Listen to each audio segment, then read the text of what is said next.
Hey there, and welcome to the BusinessNet Facebook Mastermind Case Study Series. I'm so excited because I have a very special guest with me here today, and his name is Charley Valher. Hi, Charley, how are you? Really good, Esther. How are you?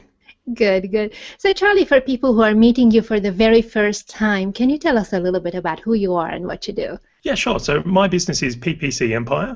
Essentially, what we do is work with paid traffic to generate leads for our clients. So we use a number of sources such as Google AdWords or Facebook ads or any other social platforms, but that's the essence of what we do. And so what is the role of Facebook advertising in your overall strategy when you work with your clients? So Facebook presents a great opportunity at the moment where there's so much good quality targeted traffic available for a lot of businesses. So when we start working with clients, we see if they're suitable for the platform, which many of our clients are, and then it's about building a strategy on that platform. So comparing it with something like AdWords, which is a very, very different marketplace, this is giving a whole range of different clients an opportunity to generate a lot of leads very effectively. Can you give us some examples of what type of clientele would use Facebook advertising effectively? The ones we see work the best with Facebook are ones where they have a bit of an education process. So I'll use an example here for if we were going to generate leads for a plumber. A lot of people already know what a plumber is, and their habit is going to be to go to Google and search for a plumber. There's not much education in that process. Someone knows they want a plumber, they obviously have a plumbing issue, and then that's the path they go down to obviously get a plumber. But if we look at someone like a coach, for instance, where essentially a coach really needs a bit of time to let someone know what they do and build up some trust before someone's going to work with them. So those type of businesses, or I suppose in the new economy, even SaaS businesses, so this is software as a service, where someone needs to understand what the software is going to do before they make a purchase. So Facebook presents the biggest opportunity for those type of businesses because you do get more in front of the client. You get a chance to present your brand and information. So it sounds like anytime there is an opportunity to educate the client about the overall issue that they're facing or the desire that they're looking to fulfill, and at the same time also make them aware of what you do specifically and have them come and be part of your email list or your funnel otherwise, and then eventually make a purchase. Well, that's another great point. Well, see, in this same example, the plumber probably isn't looking to build an email list like a coach would be and looking to interact in that way. So that, again, is another advantage of Facebook if you're in that type of business. So you've been doing lead generation for a while as an agency, and you have all these different tools. What is the approach that maybe you have shifted since joining the BusinessNet Mastermind when it comes to Facebook? Before I joined the Mastermind, I actually felt like I was pretty savvy with Facebook. Like technically I'd been using it for quite a while, but after seeing some of Ben's case studies and things like that, I come quickly to understand there's probably a piece of the pie that I'm not fully understanding. So a couple of the things, and I'm very lucky because I've got clients to work with and things to test straight off the bat. So when Ben showed us something, we were testing it instantly. Two things was kind of the method of testing, the way we were kind of working through our audiences. That was a really big one for us that was in the early modules, and that we saw significant lifts on many of our accounts just by changing the structure we kind of did Facebook campaigns. And then I suppose very early on in the Mastermind, he put a lot of effort in this one word that still helps me with tangible, which obviously I don't want to give away too much of what it's all about. That's Ben's content. But that one word absolutely changed the game with kind of many of our clients. So you had an opportunity to double the number of leads that you were able to generate for this one client just based on the exact same strategy, but just changing it a little bit by making it somehow more tangible. I'm wondering what is the results that you have seen for other clients. Is it just generally overall you're doubling everything, or you've seen an overall lift? What were some of the other results? The testing method on, even when we use the same offers, just isolating our audiences like Ben showed us, really did see, like we'll say marginal lifts, like some of these funnels were already tuned in. So just to get the extra 10% out of that funnel, you know, it still all adds up. And especially when you hit scale, 10% can be a lot. What's been really interesting though is we've been bringing some of the clients across from AdWords. So we've got a client in the finance niche where we once upon a time thought AdWords was their only option. And AdWords was getting extremely expensive and almost ineffective. So when we moved them over to Facebook using some of these same methods, we actually couldn't believe it. It just can't be matched. It's smashing AdWords to the wall. How have these strategies affected your own business as far as generating leads for yourself? Well, this is effectively I've had to turn my funnels off because as we've been applying things and doing it, we've hit capacity pretty quick. Wow. Which is a great thing. I'm very happy about it. But as we learn more things, I'm almost getting a little bit annoyed because I'm like, oh, I want to try this now, but I'm like, oh, we can't do the work even if we want to. Yeah. So Yeah. we're spending a big time. Like I'm pretty happy. I've hired another person since I've been in the mastermind to help take on this new workload. Mm-hmm. So that's been a massive change. So we started, at the time of this recording, we started about 2 months ago, the mastermind. So before that, were you doing everything by yourself and now you have an employee? And I suppose if we go back to December, I just hired someone and they were working as an account manager in the business. And then as times progressed this year, it's certainly gone further and now we've got another 2. So it's been a massive growth, which has been really, really exciting. It's certainly presented challenges where when you're used to doing everything yourself, it's kind of like you know how to manage it, but now I actually have to play a bit more of a managerial role and have all the fun CRM stuff to do. Yeah, but it's yeah. all really exciting. It really is. I'm very happy about it. And so how do you feel as far as support in that aspect as well in the mastermind? Because I know that Ben gives a lot of strategies strictly regarding Facebook, but he's also really, really good at helping you strategize with, for example, with hiring employees and how to structure it, how to run it. Have you noticed any particular challenges that he was able to help you with, or how did it come into play? So the support in the mastermind was probably the number one reason that I joined. That was what actually got me over the line, because I feel like especially as a business owner and when we try things, being able to get someone's opinion that knows what they're doing or the opinion of other people that are doing the same things is invaluable. I've personally, we've run funnels for ourselves and for clients, and we can, spend a day analyzing it where Ben or someone else in the mastermind might see that in 2 minutes.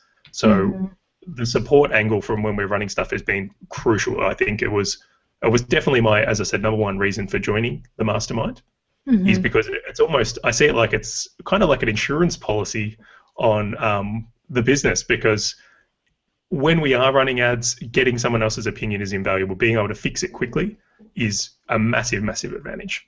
Yeah. And so right now, what are some of the things that maybe you've been dealing with as challenges before, and how does it compare to having been in the mastermind for a while, besides just the specifics to the ad campaigns? Ben has been very generous with his time in kind of showing us how he's running things and how he's doing that and applying a lot of that to the business now.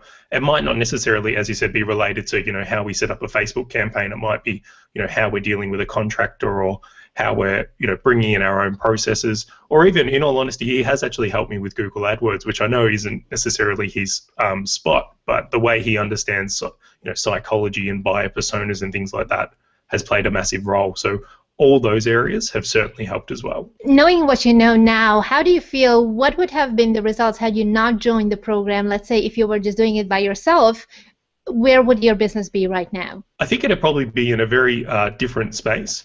We were certainly undervaluing some of the services we did.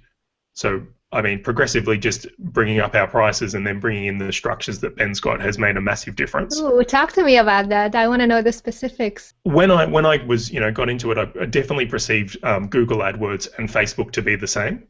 I, was a comparison. Now, I use this kind of analogy where, the apples to oranges. Yes, they're both fruit, but they're a completely different fruit. Yeah. And yes, they're both paid traffic, but they're completely different paid traffic. And so when it comes to your own sales, what have you seen the difference being between before joining the program and right now, just for your own business? It's this interesting thing is when you're getting results, confidence just seems to beam off you.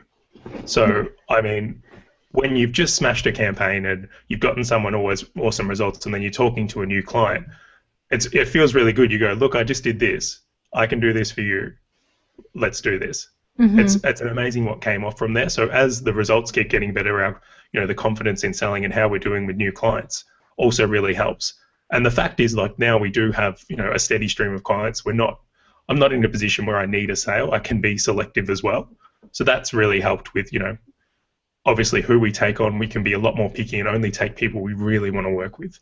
which makes it That's the more best exciting. place. That's exactly the best place to be in when you're really able to take on a client only because you want to work with them and not necessarily because of their ability to pay.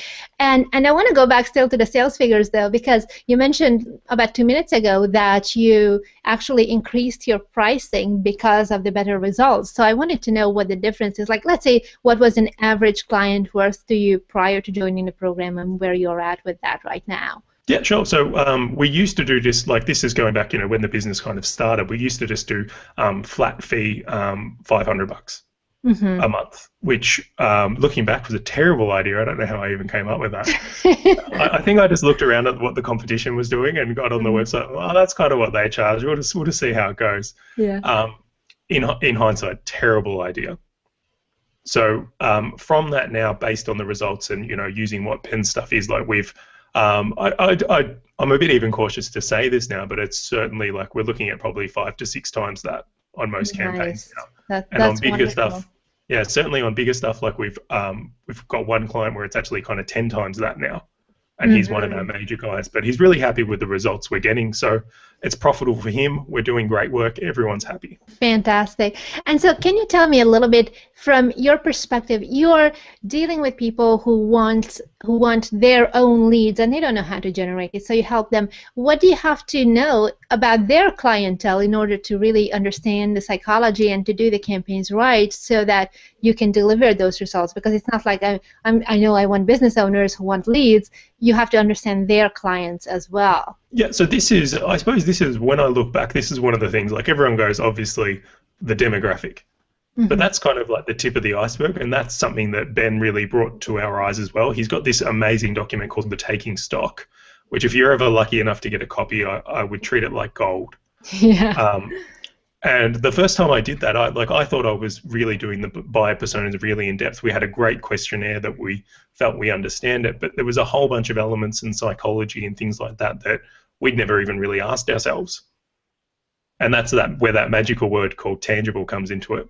And that really kind of helped us understand the clients. So even on top of that, I feel, and I still to this day, many of the clients themselves don't understand their audience on a level they should. And this document, just the way it kind of asks questions, gets you to think about them in a completely different way, past age and gender and location and just some basic interests, but really, where are their motivations? Why do they buy? What is the dream result they are chasing? Again, I'll hold back a little bit here because it is Ben's content, and I totally respect the work he's put into it.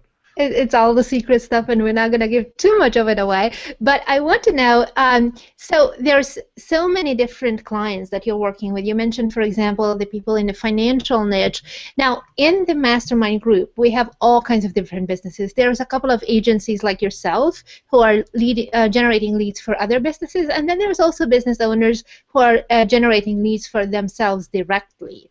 And so we have seen everything from, from party to video makers to people dealing with pet products, all kinds of things. And I want to know, have you seen any particular industries where Facebook advertising would not be applicable, aside from the plumber example that we talked about where it's an emergency type situation, but just industry-wise, have you seen anything where Facebook is really not the best choice? It's interesting you say that because I had some preconceived ideas of businesses that were and were not suitable, and I've seen some of the members in the group actually prove me wrong. I think you've already had Andy on here, so I don't think he'll be shy for me to drop his name, but he certainly showed me something the other week with a client which I never would have thought worked on Facebook. And to get a kind of behind-the-scenes view on that really, even opened my perspective. As for businesses that, won't work on Facebook, I think anything that's an instant response, like something that is emergency services or trade, is going to be more challenging. But again, I'm certainly happy to be proven wrong. And I'm sure if Ben had a real hot crack, he probably could prove me wrong. But it's certainly like if we had a look at, 2015, where does the biggest opportunity present itself online? It's certainly Facebook this year. There are some other platforms coming up. But if you are looking to make an impact in 2015 and you're in a coaching business, a financial business, a SaaS business, pretty much any type of business, like Facebook is essentially what you want to be having a crack at. It's where Fantastic. You want to. And so for people who are maybe watching this right now and they're wondering, should I join? Do I really want to do this? what would be your advice? Is there anything that they should look at in their own household for right now to put in order, or what do they have to have in mind when they're considering really getting started with Facebook advertising? Look, I even spoke to Ben about this last night. I'm still not sure how he did it, but like when it came to joining, like you go through the, normal things of like, oh, is it going to be worth the money? Is it going to work for me? All these things. If I could go back, I would kick myself and join instantly because I spent, days deliberating this on, yes and no. And I think when I weighed up the potential upside versus the potential downside, the upside was well and truly there. And I'll even go past that. Ben, compared to what I expected, he goes well and truly beyond to over-deliver. I've been in other mastermind groups and things like that, and the Facebook group activity or time with the actual person running it has been very limited. And I think it goes a lot to say about Ben. Like, it doesn't matter if it's an absolute beginner question or it's the most complex thing ever. Like, he really does take the time to answer it properly, regardless of who it's from or what it's involving, which I did. It's a great test of character, and like I give him full credit for that because a lot of people wouldn't go that far. He takes it very, and like he said it before, he takes it very personally when someone's not getting the result. So I think that's a great thing to say. I think it's really important. So if somebody were thinking about it right now and they're kind of on the fence, what would be your final words for them? Obviously, you don't want to send anyone bankrupt. Like, if you are really going to send yourself bankrupt, don't, look after, do what you need to do. But if you're in a position where you really want to grow your business and you want to make a difference, this is something that you should heavily consider. Like, I would vouch for it. I'm happy to vouch for it. I think every member would vouch for it. It's been one of those things where the results coming out of this group, like I've looked at them and I've almost wanted to say bullshit, but I know they're real. Right. It's nice to see because inside also we are sharing sometimes actual screenshots of campaigns that are going on, so you can really see that it's real, and people ask the questions only when they're facing a particular challenge. Okay, how do I fix this? So it's not theoretical. What I like is like everything is so applicable to where that person is right now, but at the same time everybody else gets to learn from it in the group as well. Definitely. And like, I mean, we've all seen the hyped up marketing claims where they're saying like, oh, double your business or double your leads. And I think we're all skeptical of those headlines these days because it's just everywhere. And I've seen very few people do it, but legitimately seeing it happen time and time again in this group has certainly kind of pushed the boundaries of, there are people doing this out here.